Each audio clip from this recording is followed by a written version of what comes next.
Lai arī aiz loga jau ir pavasaris un šķiet, ka visas slimošanas nu ir galā, tomēr ir kāda slimība, kuras spītīgi negrib atkāpties un nogulda uz gultas vairākus bērnus. Tas ir rotavīruss, par to arī šodien parunāsim. Bērnu klīniskajā universitātes slimnīcā ievērojami pieaudzis pacientu skaits, kuri sūdzas par augstu ķermeņa temperatūru, vēmšanu un caureju, vienlaikus saglabājoties arī augstam augšējo elpošanas ceļu saslimšanu skaitam. Neatliekamās medicīniskās palīdzības nodaļā pagarinājies pacientu gaidīšanas laiks, līdz ar to slimnīcas personāls aicina pacientus un viņu vecākus izturēties ar sapratni.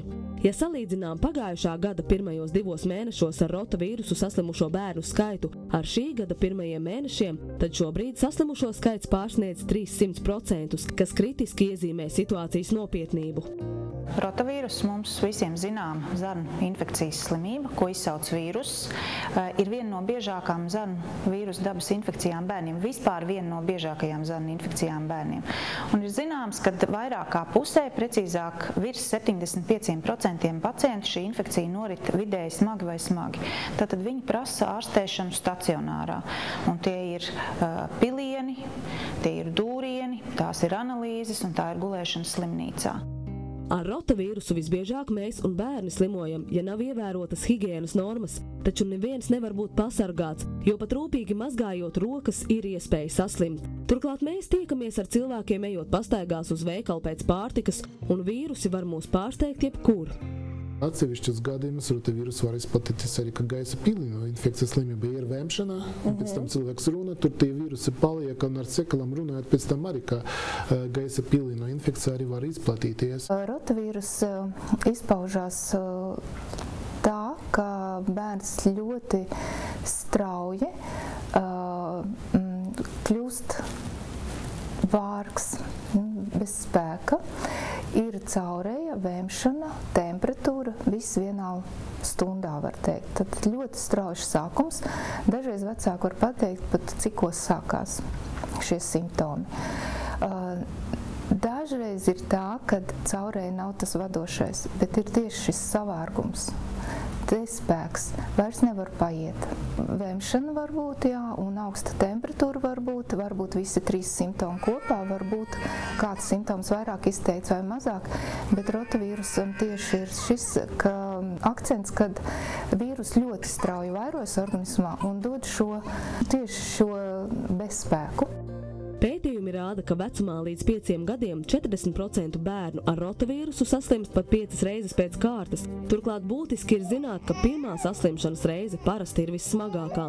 Tāpēc speciālisti norāda, ka drošākais veids, kā pasargāt savu bērniņu no slimības, kas var būt ļoti bīstama viņa veselībai, ir vakcinācija.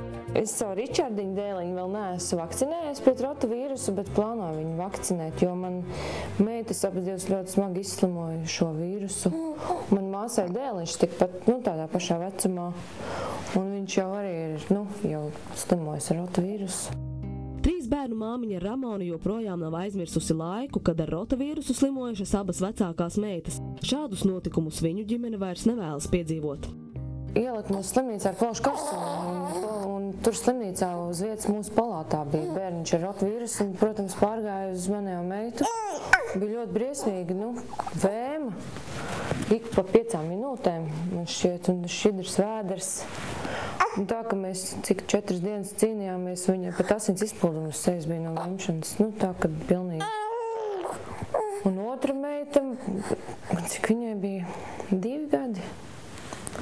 Arī tāpat sāk ļoti vēmt, pat iedzert neko nevarēja, iedzer ūdeni, to pašu visu vēmju ārā. Un tad parādījās apātija milzīga. Tā, ka mēs uz rokām viņu vedām uz vienības gatvi, lai skatās to bērnu. Pavisam mazi dzideini arī slīmo, bet tomēr tāds maksimālais vecums ir, maksimālais biežums ir kaut kur ap 12, 13, 14 mēnešiem. Tāpēc tā ļoti svarīgi, ja veicam vakcinācijas, ļoti svarīgi izdarīt savlaicīgi, kamēr vēl nav šis risks nav maksimālais. Tomēr pirms vakcinēt savu bērniņu, māmiņas un tēti vēlas zināt, vai vakcīna pasargās mazuli no saslimšanas, un mums nekad nebūs jāsastopas ar šo nejauko vīrusu infekciju. Pētījumi norāda, kad lielākā daļa nesaslimst vispār. Ja mēs runājam par aizsardzību no smagas rotavīrusa infekcijas vai vidēji smagas, tad no tādas, kurai būtu nepieciešams ārstēties slimnīcā, tad tā aizsardzība ir augsta, viņa ir ap 90 vai pat virs 90%. Pagaidām gan vakcinācija pret rotovīrusu ir par maksu, jo bērnu imunizācijas kalendārā to šogad neizdevās iekļaut. Taču valsts pārstāvis sola, ka 2014. gadā šī situācija mainīsies.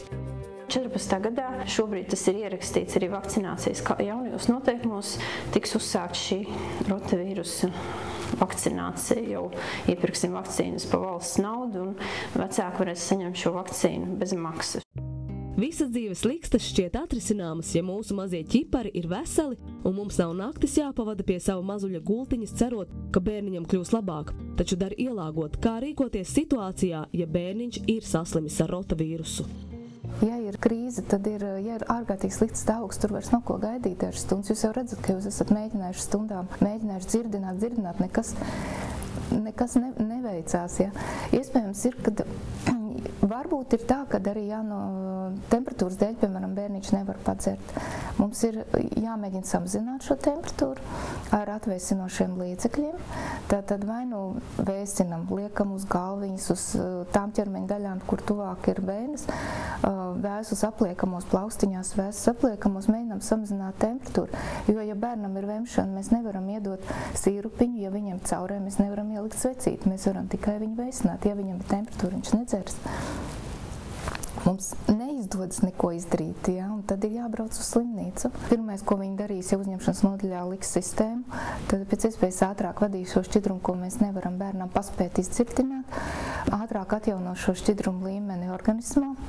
Temperatūra pat no sevis nokrītās. Galvenais ir nenovest bērnu organismu līdz krīzē, ka pēc tam ir ļoti grūti viņu atveseļot. Ja parasti bērniņi slimnīcā no rotavīrusa ārstējas 3 līdz 5 dienas, tad bērni, kuriem ir kāda fona saslimšana, piemēram, atopisks dermatīts vai iedzimta sirdskaite, slimnīcā spiesti veseļoties 10 un pat vairākas dienas. Tāpēc speciālisti īpaši iesaka tiem vecākiem, kuri zina, ka viņu bērnam ir kāda pamatsaslimšana, vakcinēt bērnus pret rotavīrusu. Piesardzība nekad nenāks par ļaunu, jo sevišķi tad, ja runa ir par mūsu dzīves lielāko prieku – bērniem.